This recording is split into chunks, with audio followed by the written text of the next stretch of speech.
Greetings. This is Doc Ock coming at you live and direct from Black Facts Headquarters Central today, high noon.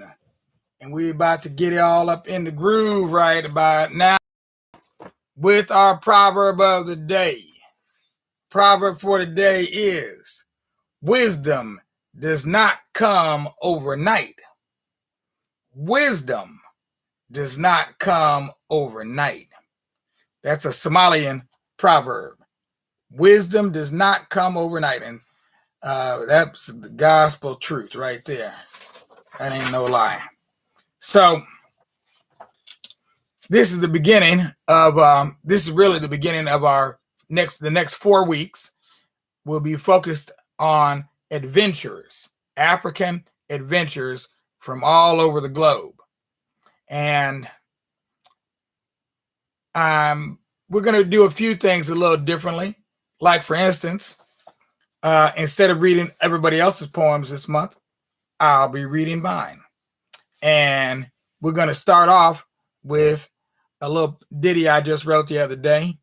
It's called, What Lies at the End of a Black Rainbow? What lies at the end of a black rainbow? See, a lot of people never really think about black. You hear black and all you think is bad. It's a dark day. It was a black day. I had a black thought. That's when I was really in a dark place. I went to a dark place. What's wrong with the dark? What is wrong with the dark? Is there something wrong with black?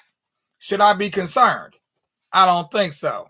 I've been black all my life, and I'll be black, as some people like to say, the only thing I got to do is be black and die. So I'm going to keep on being black until the end. But the question is, what is at the end? What's at the end of a black rainbow? What lies at the end of a black rainbow? Is there a pot of gold or a story yet to be told? Maybe there's just pure love, pure and simple as a summer breeze. Who knows what's at the end of a black rainbow? I ain't seen one. How about you? What lies at the end of a black rainbow? Is there a pot of gold or a land of milk and honey? Wouldn't it be funny if there was a land where you don't need any money?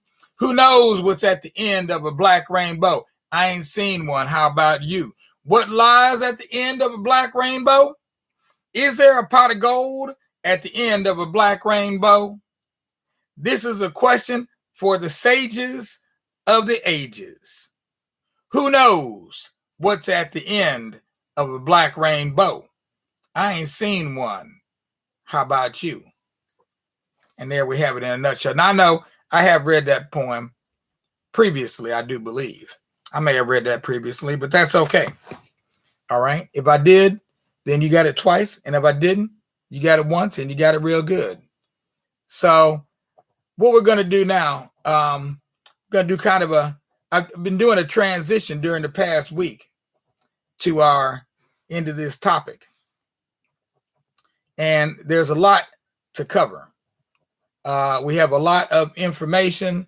We have some amount of speculation, because when you're dealing with history, you don't always know exactly what happened. So it's inevitable that some speculating will be going on.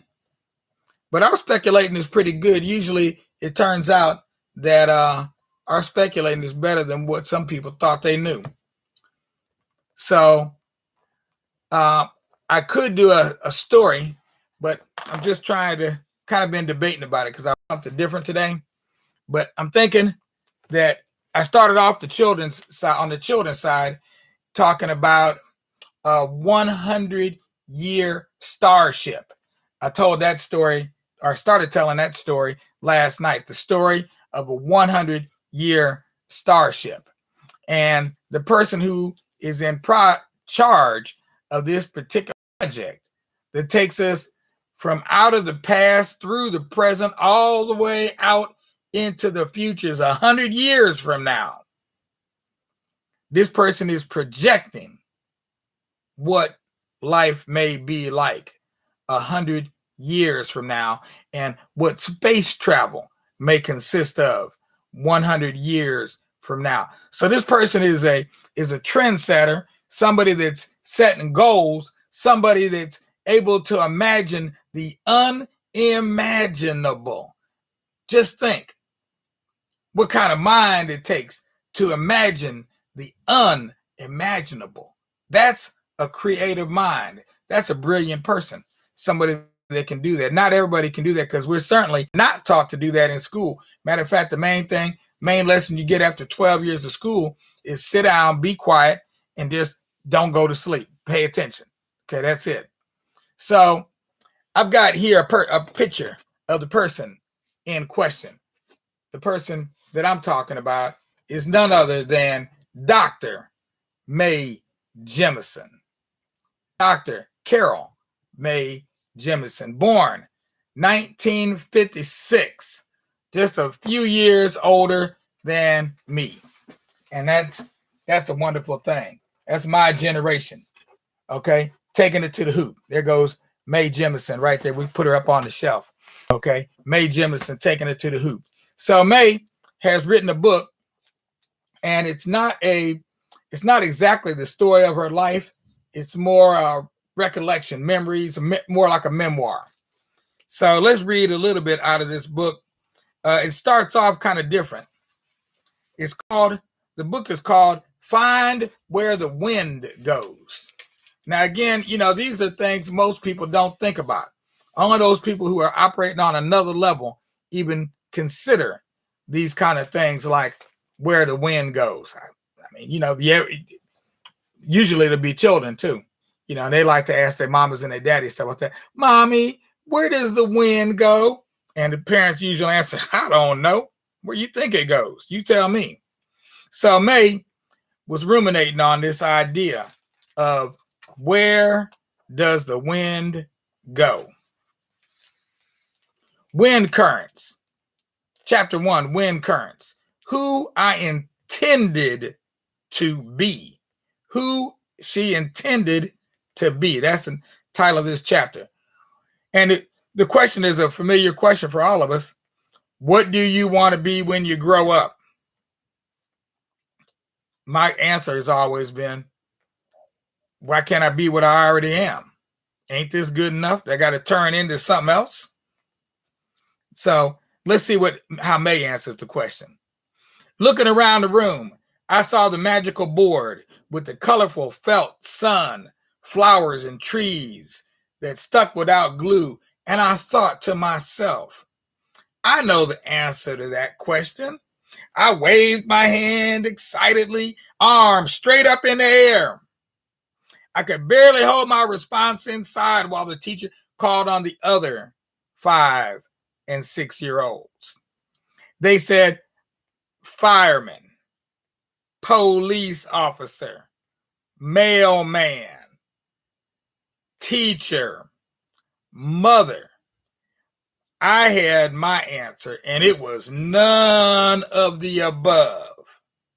Finally, the teacher called on me. Without hesitation, I answered emphatically, I want to be a scientist. Oops, here we go. The teacher looked puzzled, slightly taken aback. I can't say I know exactly what was wrong with my answer. Maybe my teacher looked around the garden at McCosh Elementary School, 65th Street and Champlain Avenue in Woodlawn, inner city, Chicago. She was just surprised. Maybe she was thrown off by this skinny brown-skinned girl with short hair who, despite her babysitter's best efforts, might come to school a bit disheveled. Though obviously quite bright, this girl could already read and knew all her numbers. She refused to act like a little lady on the way to school with her older brother and sister or anywhere else. Maybe the teacher felt it was her job to help her students set realistic goals. In 1961, becoming a scientist was not in the realm of possibility for most people, and certainly not a little colored girl. African Americans were still called and still call ourselves colored back then. We're still called and called ourselves colored back then. So the teacher replied, "Don't you mean a nurse?" To be honest, at that moment, I did not worry about her thoughts. I was plain indignant. She doubted me, as if I didn't know what a scientist was, or worse, that I was incapable of becoming one. I simply put my hands on my hips and said, "No, I mean a scientist." Years later, after getting a degree in chemical engineering, and while I was in medical school, think about that now, right? You know how hard it is to get into med school. I slipped and told a friend of a friend that I was going to apply to be an astronaut. He laughed loudly and said, "You mean like the guys who go to the moon? Give me a break." And that's where, for many of us, our story begins, and it's also where it ends. Because our dreams, our hopes, our thoughts, our desires are born and quickly and totally crushed before we can even finish formulating them or enjoy our childhood thinking or remembering, recalling, aspiring to achieve something that we dreamed of, something that to some people is unimaginable that we imagined that we could do. Dreams crushed. I had it happen to me. She had it happen to her. And I know plenty of other people that had it happen to them, where they were told simply they couldn't do something. Malcolm X, good example. Okay. Where he was told, you might want to be whatever it was he said he wanted to be, a lawyer. He said he wanted to be a lawyer. And his teacher told him, well, that's not realistic for a black child. You might want to set your hopes, set your goals a little lower. Like, how about a janitor? Maybe you could be the lawyer's custodian. Today, looking back at my life, growing up and forward toward future possibilities, I'm struck by how the flow of life events is like the wind. Events that change us and redirect our lives may be very subtly, like as small changes in air temperature. There's a slight rustle of tree leaves. Yet if one observes the accompanying signs, the next day's weather is forecast. The hint of a breeze that kisses your cheek may turn into a full-fledged hurricane that uproots trees and old ideas. Wind can flood the shoreline and change the course of rivers. A minuscule drop in atmospheric pressure may signal a tornado that in one intense minute knocks over buildings and blocks of the imagination. The next second, the wind is gone. But your path in life is ahead forever. Life stretches in front of and behind us, made up of the actions we and others took. I wonder, is it possible to see the trends? The small stirring of air as I waved my hand back and forth in kindergarten created only a slight breeze. What became of that breeze? What currents in my life began just then? What becomes of the wind?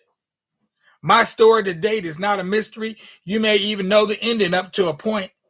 I say up to a point because I am still alive.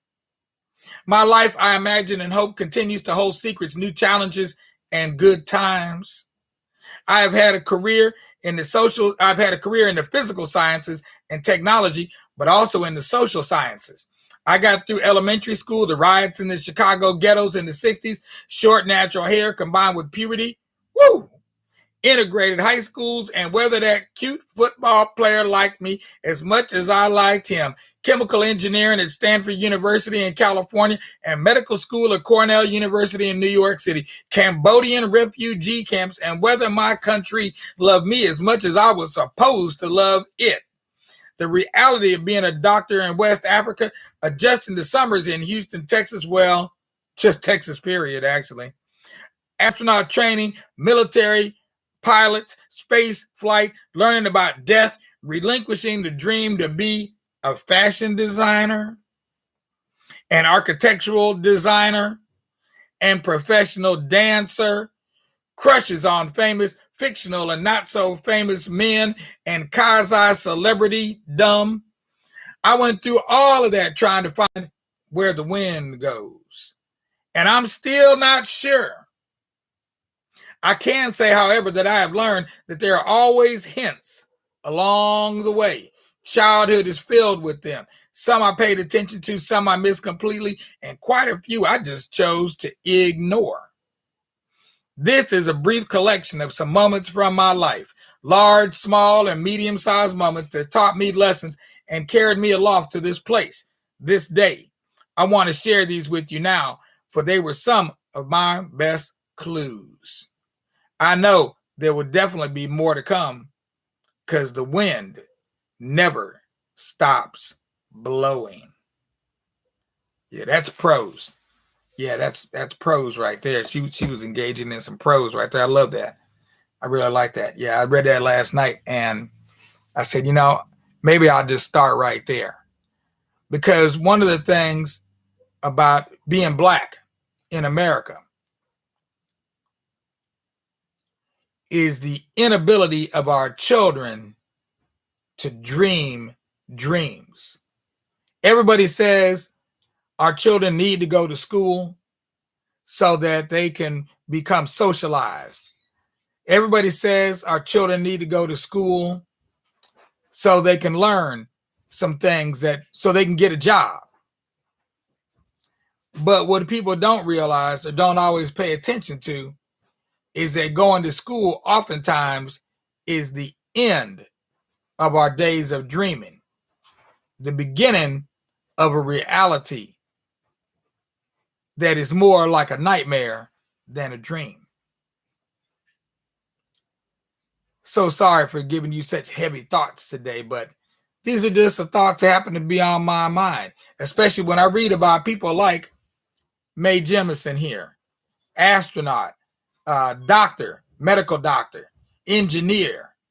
She has so many talents, and now she's projecting out into the future how we might be able to go from here to Proxima Centauri on a starship, not a spaceship, but a starship, like Star Trek, like warp speed for real, not the fake stuff we hear about on the news today, but actual real in real life. So it's amazing that we have people with us walking around on this planet, the same earth that we're walking on right now today.